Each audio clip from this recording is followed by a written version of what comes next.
ሰላም ጤና ይስጥልኝ ውድ ተከታታዮች፣ ይህ ቀይ ቡቃያ ክፍል 25 ነው። ስለምትከታተሉኝ አመሰግናለሁ። ቪዲዮውን ከመጀመራችሁ በፊት ሰብስክራይብ በማድረጋችሁን እርግጠኛ መሆን አትርሱ። መልካም ቆይታ ይሁንላችሁ። ምንም እንኳን ቢሊዮነሩ ከሚስቱ ጋር ቀድሞውኑ ፍቺ ለመፈጸም ስምምነት ላይ ደርሶ የነበረ ቢሆንም ምንም ቢፈጠር እሷ ጥላው እንድትሄድ አልፈቀደም። ኤልካን ቀድሞውኑ በዲጄ ፍቅር እንደወደቀ ግልጽ ነበር። ነገር ግን ይህንን ለመቀበል ድፍረቱ አልነበረውም። ኤልካን ስሜቱን በቃላት መግለጽ በጣም ከብዶት ነበር። ምክንያቱም ራሱን ቢሆን ስሜቱን ሙሉ በሙሉ አልተረዳውም ነበር። በፍቅር በተሞላ አይኑ በትኩረት እያያት ቢሆንም እወድሻለሁ ብሎ መናገር ግን ለሱ በጣም ከባድ ሆኖበት ነበር። ልክ በዚያው ቅጽበት የስልክ ጥሪ ውይይታቸውን አቋረጠው። ፌይማን ስልኩን መሬት ላይ ወድቆ በከባድ ሁኔታ ለቆሰለውና ምንም መከላከል ለማይችለው ካዲ በማስጠጋት በመቀጠልም የፍቅረት ጥያቄ ለመቀበል ፈቃደኛ ስላልሆነ ይህ ለእሱ የተሰጠ ትንሽ ቅጣት እንደሆነ ለኤልካን ነገረው። ኤልካን በከፍተኛ ጭንቀትና ቁጣ በካዲ ላይ ምን እንዳደረጉ ለማወቅ በጥብቅ ይጠይቃቸዋል። የተነገረውን ነገር በሰማ ጊዜ ንዴቱን መቆጣጠር አቅቶት ይጮሃል። በዚህም መሃል አጠገቡ የነበረችው ዲጄ ምን እንደተፈጠረ ለማወቅ በከፍተኛ ስጋትና ጭንቀት ጠይቀዋለች።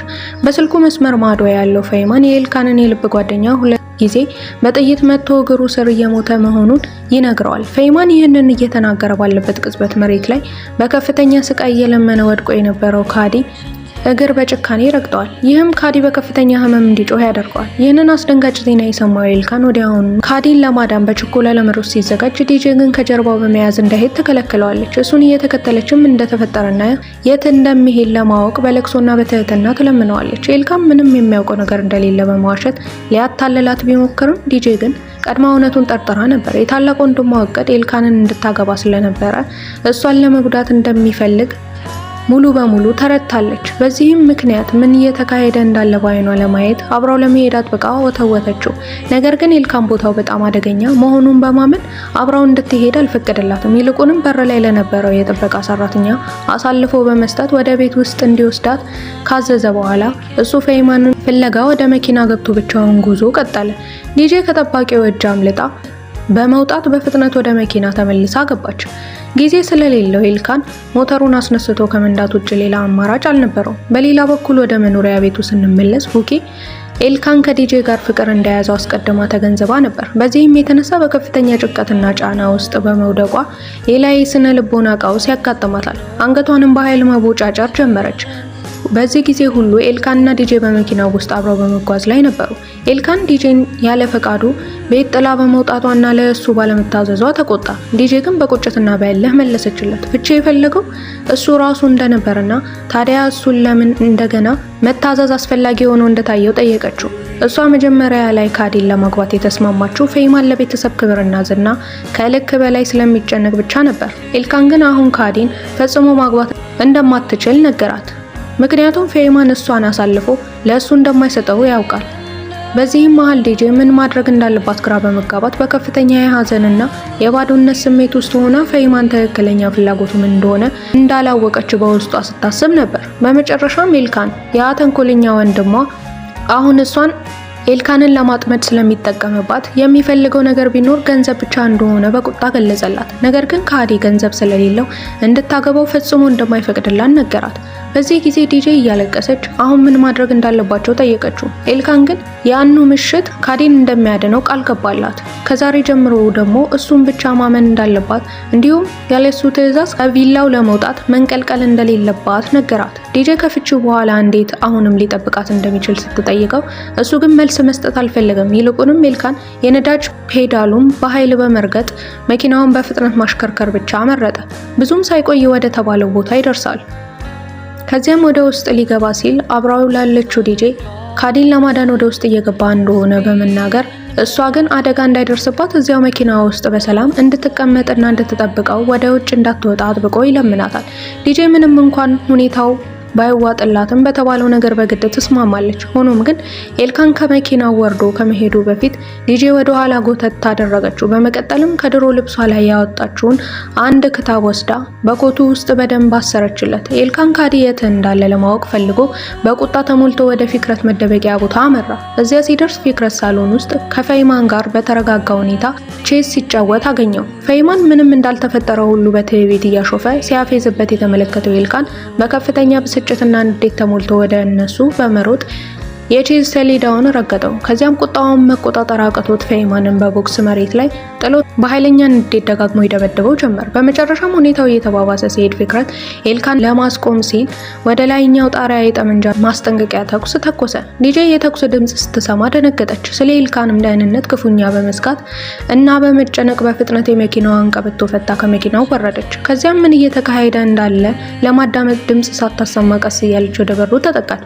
በዚህ ጊዜ ፌይማን እና ኤልካን በከፍተኛ ሁኔታ እርስ በእርስ ሲከራከሩ በሩ ላይ ሆና በግልጽ ሰማቻቸው። ፊክረት በመካከላቸው በመግባት ሁኔታውን ለማረጋጋትና ለማስታገስ እየሞከረ ነበር። ኤልካን እንዲረጋጋ አጥብቆ ይነግረው ነበር። በተጨማሪም ፊክረት ለኤልካን ጓደኛው አሁንም በህይወት እንዳለና እንዳልሞተ በመንገር ሊያረጋጋው ይሞክር ነበር። በመጨረሻም ኤልካን የተጎዳውንና የቆሰለውን ጓደኛውን ካዲን ለማየት ወደ ክፍሉ ውስጥ ዘልቆ ገባ። ካዲ ቀደም ሲል ለኤልካን የተናገራቸውን ጨካኝ ቃላት በማሰብ በጣም ተጸጸተ። በመቀጠልም ከጠመንጃ ጥቃት በፊት ፌይማን ምን እንዳለው ካዲን ጠየቀው።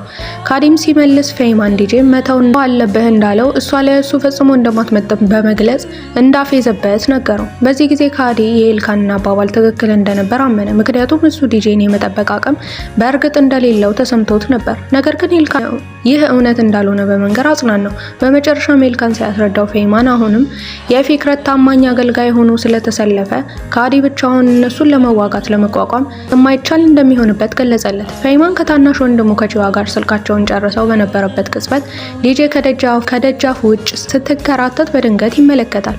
በዚያ ቅዝቃዜ ውስጥ እግሮቿ እስኪታዩ ድረስ ቀለል ያለ ልብስ ለብሳ በመውጣቷ የተቆጣው ፌይማን ምንም አይነት የሀፍረት ስሜት የላትም በሚል ክፉኛ ይገስጻታል። ከዛም እጆቿን ይዞ በኃይል ወደ ውስጥ ይጎትታት ጀመር። ይህንን ድርጊት የተመለከተው ኤልካን እሷን ለመጠበቅና ለመከላከል በፍጥነት ሊደርስላት ቢሞክርም በፊክረት ሰዎች ተይዞ እንዲቆም ተደረገ። ፌይማን ዲጄ ማዋረዱ በመቀጠል በዚህ መልኩ ውብና ያማረ ልብስ ለብሳ ሳለ አሁንም ድረስ በዚያ በለበሰችው ያረጀና የተቀደደ ልብሷ ላይ ለምን እንደምትጣበቅ በንቀት ያፌዝባት ጀመር። ፌይማን በፊቱ ላይ የደምና የግርፋት ምልክቶች ይታዩበት ነበር። በንዴት ተሞልቶም ዲጄን እነዚህን ልብሶች ለምን አስቀምጣቸው እንደነበረ በጥብቅ ይጠይቃታል።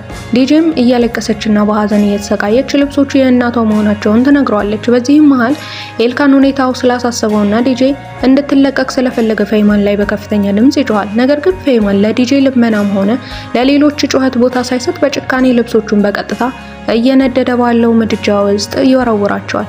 ያ የተቃጠለው ልብስ ለዲጄ ከእናቷ የተረፋት ብቸኛው የመጨረሻ ማታሰቢያ የነበረ ሲሆን ልብሱ በእሳቱ ውስጥ ተቃጥሎ አመድ ሲሆን ስትመለከት በከፍተኛ ሀዘን ተሰብራ መራር እንባዋን ታፈሳለች። ፌይማን ግን በእሷ ለቅሶና ሀዘን ላይ ከፍተኛ ንቀትና መጸየፍ ብቻ በማሳየት ያለምንም ርህራሄ በኃይል ወደ ጎን ይገፈትራታል።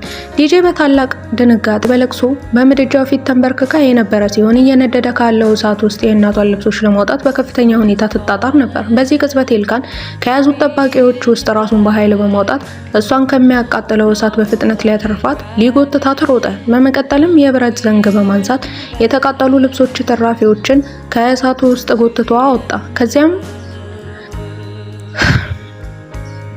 ፌይማን ለማጥፋት በአቅራቢያው የነበረውን አካፋ ተጠቀመ። ይህ ሁሉ ሲሆን ግን ፌይማን በዲጄ ላይ በንቀት ይሳለቅባትና ያሾፍባን ነበር። ፌይማን ጨክኖ እናቷ በዚህ አይነት አለባበስ ብታያት በወዳኛው ዓለም ራሱ ታፍርባት እንደነበረ ተናገረ። በመቀጠልም ዲጄ የእናቷን ትዝታዎች የመያዝ ምንም አይነት መብት እንደሌላት እንደማይገባት በጭካኔ ተናገረ። በዚህ ንግግር ክፉኛ የተቆጣውና የተበሳጨው ኤልካን ቁጣውን መቆጣጠር አቅቶት በፌይማን ላይ ጥቃት ለመሰንዘር በከፍተኛ ሁኔታ ሞከረ። ነገር ግን ሁሉም ሰው በእሱ ላይ መሳሪያቸውን አነጣጠሩ። ምንም አይነት እንቅስቃሴም እንዳያደርግ አስጠነቀቁት። አሁን ሁለት ሰዎች በእገታ የያዘው ፌይማን ከኤልካን ጋር መደራደር ጀመረ። ለእሱ ሁለት ምርጫዎች ሰጠው። አንደኛው ምርጫ ሚስቱን ይዞ ወደ ቤት መመለስና ካዲን ትቶ መሄድ ሲሆን፣ ሁለተኛው ምርጫ ደግሞ ካዲን ይዞ ተመልሶ እህቱን ለእሱ አሳልፎ መስጠት ነበር። ይህ ምርጫ ለኤልካን ከባድ አልነበረም። በመሆኑም በሚቀጥለው ቀን ተመልሶ መጥቶ እንደሚያድነው ቃል በመግባት ካዲን ለጊዜው ጥሎት ለመሄድ ተገደደ። ወደ ቤትም ከሄዱ በኋላ ኤልካን ዲጄን የተሻለ ስሜት እየተሰማት እንደሆነ ጠየቃት። ዲጄ ፌይማን የእናታቸውን የመጨረሻ ትዝታ እንዳቃጠለባትና በዚህ ሁኔታ ውስጥ ሆና እንዴት ደህና ልትሆን እንደምትችል መለሰችለት። ኤልካን የእናቷ ትዝታ ከቁሳቁስ ጋር የተያያዘ እንዳልሆነና ሁልጊዜም በልቧ ውስጥ ለዘላለም እንደሚኖር ማንም ሊነጥቃት እንደማይችል በመንገር ሊያጽናናት ሞከረ። ዲጄ ላደረገላት ማጽናኛ መሰገነችው። በመኪና ውስጥም በነበሩበት ወቅት በእሱ ላይ በመናደዷ ትዕግስት በማጣቷ ይቅርታ ጠየቀችው። ኤልካን በቤተሰቡና ዲጄን በመጠበቅ መካከል ተጨንቆና ተጠቦ ስታየው ዲጄ ለእሱ ሸክም በመሆኗ በከፍተኛ የጥፋተኝነት ስሜት ይቅርታ ትጠይቋለች። ነገር ግን ኤልካን ቀደም ሲል በእሷ ላይ የጮህባት እሱ ስለሆነ የተሳሳተውና ይቅርታ መጠየቅ ያለበት እሱ ራሱ እንደሆነ በቅንነትና በጸጸት ይናገራል። በተጨማሪም ካዲ መጎዳቱም በሰማ ጊዜ ምን ያህል ደንግጦና ፈርቶ እንደነበረ ሲናገር ዲጄ በዚህ ንግግሩም የሞትን ማጣቱ በእሱ ህይወት ላይ ሊሽረው የማይችለው ትልቅ ጸጸት እንደሆነበት ትረዳለች። ለዚህም ነበረ ያው በተመሳሳይ አደጋ በካዲ ላይ በደረሰበት ጊዜ እሱ በጣም ከባድ ድንጋጤ ውስጥ የገባው። ዲጄም በዚህ ጊዜ ትክክለኛውን ነገር እንዳደረገ በመንገር አበረታታቸው። ሁልጊዜም ቢሆን ያንኑ እንደሚያደርግ እንደምታምንበት ገለጸችለት። እሷም ሙሉ በሙሉ ስለምታምነው ኤልካን ጭንቀቱን እንዲተው ነገረችው። ኤልካንም ዲጄን ካመሰገናት በኋላ ከእሷ ጋር በማውራቱ በልብ ውስጥ የተሸከመው ነገር እንደቀለለው ነገራት። ቀረብ ብሎ እጇንም ያዛት። ነገር ግን ዲጄ እጇን ወደ ኋላ ሳበችው። እሷም ከዚህ በኋላ እንደ ቀድሞ እጅ ለእጅ መያያዝ እንደማይችሉ ትናገራለች። እሱ ግን አሁንም በህግ የተጋቡ መሆናቸውን ለማስረዳት ይሞክራል። በመጨረሻም ግን ሳይፈልግ እያመነታ ካጠገቧ ተነስቶ ፊቱን አዙሮ ጥሏት ይወጣል። እስካሁን ድረስ ከቆያችሁ ስራዬን ወዳችሁታል ማለት ነው። ስለዚህ ሰብስክራይብ በማድረግ አበረታቱኝ። ስለምትከታተሉኝ አመሰግናለሁ። ቀጣይ ክፍል እንዲደርሳችሁ የምትፈልጉ ከሆነ ኮሜንት ላይ ቀጣይ ብላችሁ ጻፉልኝ። መልካም ምሽት ይሁንላችሁ።